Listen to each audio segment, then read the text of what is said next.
Hi friends, welcome to my channel A to Z Anu make smart. ఈరోజు కార్తీక పురాణం 29వ అధ్యాయం కేదారేశ్వర వ్రతం. జనక మహారాజా, కార్తీక వ్రతాలలో కేదారేశ్వర వ్రతం పుణ్యప్రదమైన వ్రతం, పరమేశ్వరునికి అత్యంత ప్రీతిదాయకమైన వ్రతం. బోలాశంకరుడైన ఆయన కరుణా కటాక్షకం వలన అపారమైన సిరి సంపదలు, శుభాలు కలుగుతాయి. మనసులో గల కోరికలు స్వామివారిని ఆరాధించి నివేదిస్తే నెరవేరి తీరుతాయి. మొదట పార్వతీదేవి ఈ వ్రతాన్ని ఆచరించి అర్ధనారీశ్వరిగా కాగలిగింది. ప్రమదగణాలలో కైవార నీరాజనాలు పొందగలిగింది. అది ఎట్లని నన్ను మహేశ్వరుడు పార్వతిని వివాహమాడి కైలాసానికి వచ్చాడు. సుర గరుడ కిన్నెర గణాలు, నారద తుంబురాదులు, యక్ష గంధర్వాలు, ప్రమదాది గణాలు అందరూ జతగూడి స్వాగతం పలికారు. ఘృతాచి, తిలోత్తమ, ఊర్వశి, రంభాదులు కమనీయంగా నృత్యం చేశారు. నారద తుంబురాదుల అపూర్వగానంతో పరమేశ్వరుని కీర్తించారు. అక్కడ చేరిన వారిలో ఏ ఒక్కరు పరమేశ్వరునికి ప్రణామములు చెయ్యలేదు.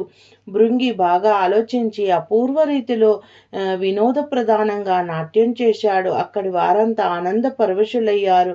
పరమేశ్వరుడు చెంతన గల పార్వతిని విడిచి దిగువలేచి భృంగి దగ్గరకు వచ్చి వెన్ను తట్టి ప్రశంసించాడు. అదే తరుణంలో అక్కడి వారంతా శివుణ్ణి చుట్టుముట్టి దండ ప్రణామములు ఆచరించారు. తనను వెలివేసి దేవతాగణమలా ప్రవర్తించడం ఆమెకు మనస్తాపాన్ని కలిగించింది. ఇందుకు కారణమేమిటని శివుణ్ణి ప్రశ్నించింది. దేవి, పరమార్థాన్ని ఆశించి భక్తజనులు నీ వలన ప్రయోజనం లేదని అలా చేశారు అన్నాడు. పరమేశ్వరుని ఇల్లాలులైన తలంచక తన అయోగ్యతను తెలియపరిచి దుస్థితిని తొలగించుకోవాలనుకుంది. అడవులకు వెళ్ళి తపస్సు ప్రారంభించింది. కొంతకాలానికి సిద్ధుని రూపంలో శివుడు అటుగా వచ్చి కోరిక పట్ల వ్యామోహంతో ఏకాగ్రతను సాధించలేకుండా నీవు ఎంతకాలం తపస్సు చేసినా నిష్ప్రయోజనమే అవుతుంది. ఇది కార్తీక మాసం. బోలాశంకరుడైన ఈశ్వరుడు కేదారేశ్వరుడు అన్న పేరుతో భక్తుల్ని ఉద్ధరిస్తాడు. దీనినే కేదారేశ్వర వ్రతం అంటారు. ఈ వ్రతం చేసేవారు నిష్ఠతో భక్తితో స్వామివారిని ఆరాధిస్తూ తమ కోరికను విన్నవించుకుంటే అవి నెరవేరుతాయి, ప్రతిష్ట ప్రగతి సిద్ధిస్తాయి అని చెప్పి అంతరార్థుడయ్యాడు. ఆ ప్రకారం పార్వతి తన కోరికను నివేదించుకుంటూ కేదార వ్రతమును చేసి శివుని అర్ధ శరీరాన్ని పొంది పరమేశ్వరుని అర్ధాంగి అయ్యింది. దీనికే కేదారేశ్వర వ్రతం, కార్తీక నోము అంటారు.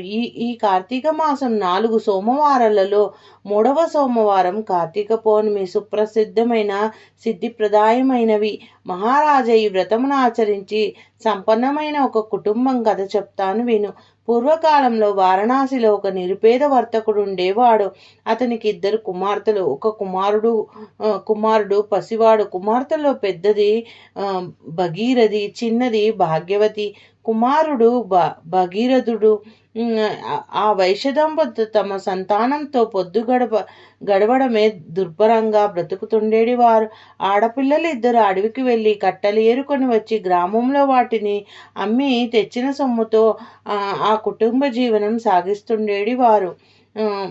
భగీరథమ్మ, భాగ్యవతమ్మ కట్టెలు ఏరుకోవడానికి అడవికి వెళ్ళి వస్తూ మార్గంలో ఒక మర్రి చెట్టు నీడలో జరుగుతున్న కేదారేశ్వర వ్రతాన్ని చూశారు. వ్రత విధానాన్ని అడిగి తెలుసుకున్నారు. భక్తిప్రదమని చెప్పగా విని అక్కడే ఓ చెట్టు నీడన కూర్చొని పూజ చేసి ఇంటికి చేరుకున్నారు. ఆనాడు వారి కట్టెలకు సొమ్ము అధికంగా లభించింది. ఇదంతా కేదారేశ్వరుని కరుణ అని గ్రహించి తల్లిదండ్రులకు చెప్పి కేదారేశ్వరుడిని వ్రతాన్ని ఇంట చేసుకోవడానికి తల్లిదండ్రుల్ని అడిగారు. బిడ్డలారా, పూజ ద్రవ్యములకు, ధూపదీప నైవేద్యాలకు ఖర్చు చేయగల స్తోమత మనకు లేదు. ఆ మహనీయను కరుణ కలిగినప్పుడు చేసుకుందాం అన్నారు. అలాగా కాదు, భక్తి ప్రధానం అన్నారు. ఆ దేవుడు అనుగ్రహించిన ప్రకారం చేసుకుంటామన్నారు. సరే అన్నారు తల్లిదండ్రులు.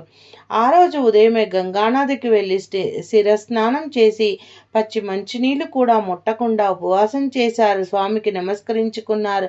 అడవికి పుల్లలు ఏరుకోవడానికి వెళ్ళారు. వస్తూ త్రోవలో మర్రి చెట్టు ఆకులు, మర్రి పండ్లు, మర్రి ఊడలు కోసి తెచ్చుకున్నారు.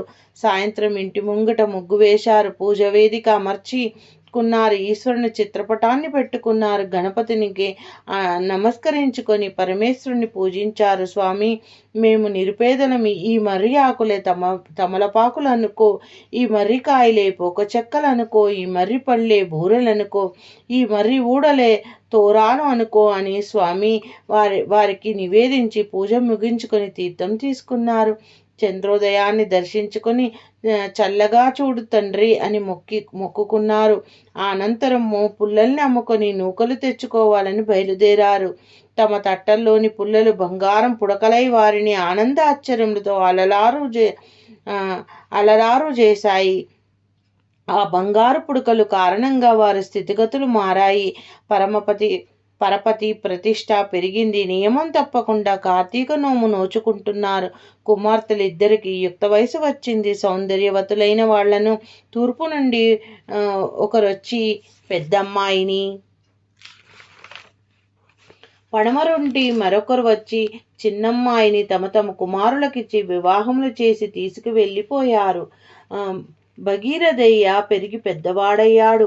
ఎప్పట్లా కార్తీక మాసం వచ్చింది. పేదతనం వల్ల కార్తీక నోములో అంతంత మాత్రంగా చేసుకునేవాళ్ళు.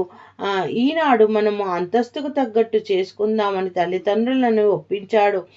పట్టుతోరములు పాతవెల్ల తీసివేసి పేరంటానికి కాకరపాడు మీదికి విసిరివేశాడు. పెరటిలోని కాకరపాడు మీదికి విసిరివేశాడు. బంగారు తోరాలు చేయించి ఎంతో ఆడంబరంగా ఘనంగా నోము నోచుకున్నాడు.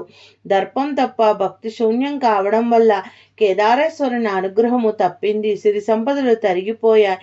పేదరికంతో బ్రతుకు దుర్భరమయ్యింది. తిండి గడవడం కూడా కష్టమైపోయింది. పెరటిలోని కాకరపాడు విరుగ కాచింది. తల్లి కొన్ని కాయలు కోసి కొడుక్కి చేతికిచ్చి షావుకారికిచ్చి నూకలేమన్నా పట్టుకురా, గంజైనా కాచుకొని తాగుదామని చెప్పి పంపింది.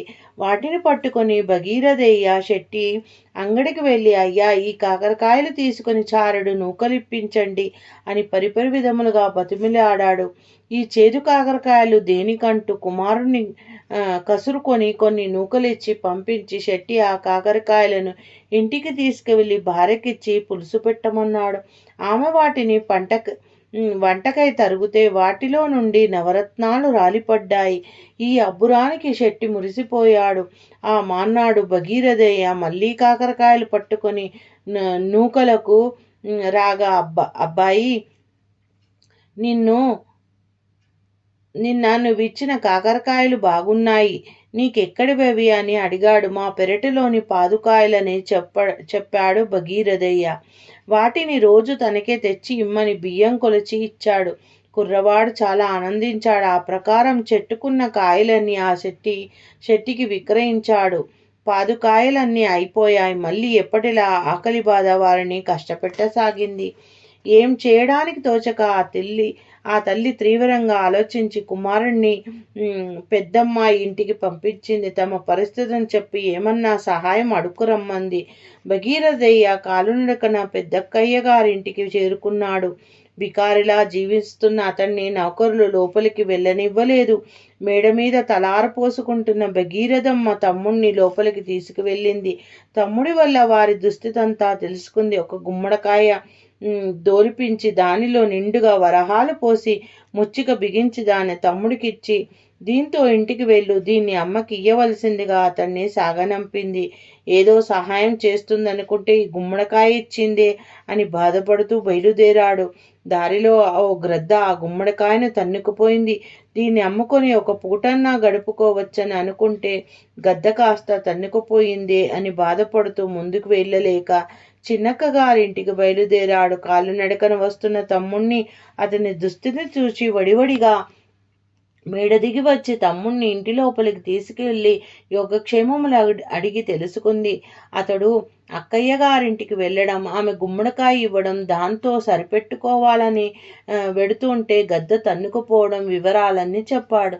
అందుకు ఆమె బాగా ఆలోచించి కాలిజోడులో మాణిక్యాలు పొదిగి కుట్టించి వాటిని తమ్ముడికిచ్చి వీటిని ఇంటికెళ్లే వరకు ఎక్కడా విడవవద్దని చెప్పింది.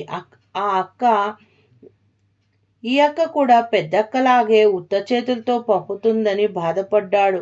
అక్కయ్య గారిచ్చిన చడ్డి మూటను మార్గమధ్యంలో చెరువు వద్ద ఆగి చెప్పులు విప్పినందువల్ల కాళ్ళు కడుక్కోవడానికి ఆ చెప్పులతోనే నీటిలోకి దిగాడు. ఆ హూబిలో చెప్పులు కూరుకుపోయాయి. ఎంత వెతికినా దొరకలేదు. జరిగిన దానికి కుమిలిపోతూ భగీరథయ్య తిరిగి పెద్దక్కయ్య గారింటికి చేరుకున్నాడు. ఏం తమ్ముడా, నేనిచ్చిన గుమ్మడికాయ అమ్మకిచ్చావా అని అడిగింది. ఇచ్చాను, అమ్మ ఎంతో బాగా వండిందన్నాడు. నన్ను బుజ్జాయింపుకు ఏం చేశావు? ఏది గుమ్మడికాయ అని నిలదీసింది. జరిగిందంతా చెప్పాడు. వీళ్ళకేలా ఈ దుస్థితి అని దుఃఖించింది. కార్తీక మాసం వచ్చింది. కార్తీక నోము సన్నాహం చేసుకుంటూ తమ్ముణ్ణి కార్తీక నోములు ప్రతి ఏటా సక్రమంగా చేస్తున్నారా అని ప్రశ్నించింది అక్క. స్వామివారి నోము చాలా ఘనంగా బంగారు తోరాలతో, వెండి తమలపాకులతో, ముత్యాల సున్నంతో, ఓహో చాలా వైభవంగా చేశామన్నాడు. ఆ తర్వాత అని ప్రశ్నించింది. జరిగిందంతా చెప్పాడు. కేదారేశ్వరుని దయ కోల్పోవడం వల్ల వీరికి దుస్థితి అని గ్రహించి తమ్ముడి చేత కార్తీక పూజలు చేయించి తమ్ముడికి కొంత డబ్బిచ్చి పంపించింది. తమ్ముడు ఆడంబరాలకు పోయి స్వామి కరుణకు దూరమయ్యాడు. కుటుంబ సాంప్రదాయానుసారం ఈ వ్రతం చేయాలి, అమ్మకు చెప్పి నోములు చేయవలసిందిగా హెచ్చరించింది. ఆమె మాటల ప్రకారం తల్లిదండ్రులకు కార్తీక నోము గురించి చెప్పి తాము ఇదివరకు ఎలా నోచుకునేవారు ఆ ప్రకారమే కేదారేశ్వర వ్రతం చేశారు. కరుణామయుని కృప వలన కరుణామయుని కృప వలన తొలింతటి సిరులు వారికి కలిగాయి. జీవితం ప్రశాంతంగా గడిచింది. కార్తీక పురాణం 29వ అధ్యాయ పారాయణం సమాప్తం. కేదారేశ్వర వ్రత అధ్యాయం సమాప్తం. శివార్పణమస్తు. Karthika Damodara చరణారవిందార్పణమస్తు. Thank you for watching my video. Please subscribe and share and watch my playlist.